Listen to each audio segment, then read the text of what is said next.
नमस्कार, बहुत स्वागत आपका। मैं हूं आपके साथ मनुराज सक्सेना और आपने देखना शुरू कर दिया है मनु की मास्टर क्लास। चलिए अब आपको हम आज की महत्वपूर्ण खबर बताते हैं जो कि आपसे जुड़ी हुई है। आपकी सैलरी और पेंशन में कब होगा इजाफा, ये 5 बड़े अपडेट सामने आ गए हैं। केंद्रीय कर्मचारियों और पेंशनर्स की नई सैलरी के लिए 8वें वेतन आयोग ने काम तेज कर दिया है। दिल्ली के दफ्तरों से बाहर निकलकर आयोग अब सीधे सीधे अलग अलग राज्यों में जाकर कर्मचारी की समस्याओं को सुन रहा है। केंद्र सरकार के विभिन्न विभागों में काम करने वाले करीब 1 करोड़ से ज़्यादा कर्मचारियों रिटायर हो चुके हैं जो और साथ ही पेंशनर्स हैं, उनके लिए बहुत सारी खबर है। हर महीने बैंक खाते में आने वाली सैलरी और पेंशन में बढ़ोतरी का जो इंतज़ार आप लोग कर रहे थे, वो प्रक्रिया बहुत तेज़ी से आगे बढ़ रही है। 8वें वेतन आयोग यानी कि 8th पे कमीशन से जुड़ी कार्रवाई ने अब पूरी तरह से रफ्तार पकड़ ली है। जस्टिस रंजना प्रकाश देसाई की अध्यक्षता में बना ये आयोग अब फाइलों से निकलकर जमीनी स्तर पर काम कर रहा है।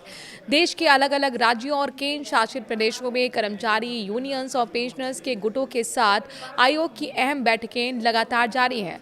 अगर आप भी इस बात को लेकर उत्सुक हैं कि नया पे स्ट्रक्चर कैसा होगा, बेसिक सैलरी कितनी बढ़ेगी, पेंशन का रिवीजन किस तरह से किया जाएगा, तो 8वें वेतन आयोग की तरफ से आ रहे 5 बड़े जरूरी अपडेट्स को जानना आपके लिए बेहद जरूरी है। वेतन आयोग का काम सिर्फ दिल्ली के दफ्तर में बैठकर नहीं हो रहा, बल्कि फिलहाल अब ये आयोग अपने परामर्श और विश्लेषण वाले बेहद अहम दौर पर गुजर गया है। इसका सीधा मतलब ये है कि आयोग के सदस्य अलग अलग राज्यों में जाकर वहां के कर्मचारियों और उनकी यूनियंस की दिक्कतें सुन रहे हैं। दक्षिण भारत में चेन्नई यानी कि तमिलनाडु के भीतर 7-8 सितंबर को महत्वपूर्ण परामर्श बैठकें रखी गई हैं। उसके बाद 9 सितंबर को पुदुचेरी में भी सुनवाई का समय तय किया गया है। उत्तर भारत की तरफ रुख करें तो चंडीगढ़ में 16 से 18 सितंबर के बीच वहां और आसपास के राज्यों के कर्मचारी संगठन से आमने सामने बैठकर बातचीत होगी। तो वहीं राजस्थान के जयपुर में 31 अगस्त और 1 सितंबर को होने वाली बैठकों के लिए आवेदन जमा करने का काम पूरा किया जा चुका है। सैलरी का नया ढांचा तैयार करने में कोई आसान काम इसे माना नहीं जाता। इसके लिए महंगाई के सूचकांक, देश के आर्थिक हालात और अलग अलग क्षेत्रों से आ रहे वित्तीय प्रस्तावों को बारीकी से समझना होता है। ये इसके पीछे की रिसर्च होती है, पैरामीटर्स होते हैं। इसी काम को तेजी से और वैज्ञानिक तरीके से काम करने के लिए आयोग ने अपने सलाहकारों की नियुक्ति से जुड़े नियमों में कुछ जरूरी बदलाव कर दिए हैं। इन विशेषज्ञों की मदद से जो रिपोर्ट तैयार होगी, ये पूरी तरह से सटीक और ठोस आंकड़ों पर निर्धारित होगी, आधारित होगी। सरकारी कर्मचारी के बीच आजकल सबसे ज्यादा चर्चा फिटमेंट फैक्टर को लेकर हो रही है, क्योंकि इसी से तय होता है कि सैलरी में असल उछाल कितना आएगा। आपको याद दिला दें कि छठे वेतन आयोग में ये फिटमेंट फैक्टर 1.86 तय किया गया था।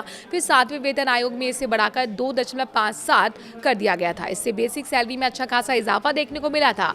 अब 8वें वेतन आयोग को लेकर कर्मचारी संगठन की तरफ से लगातार ये मांग उठाई जा रही है कि फिटमेंट फैक्टर को 3.68 से लेकर 3.83 के बीच रखा जाए।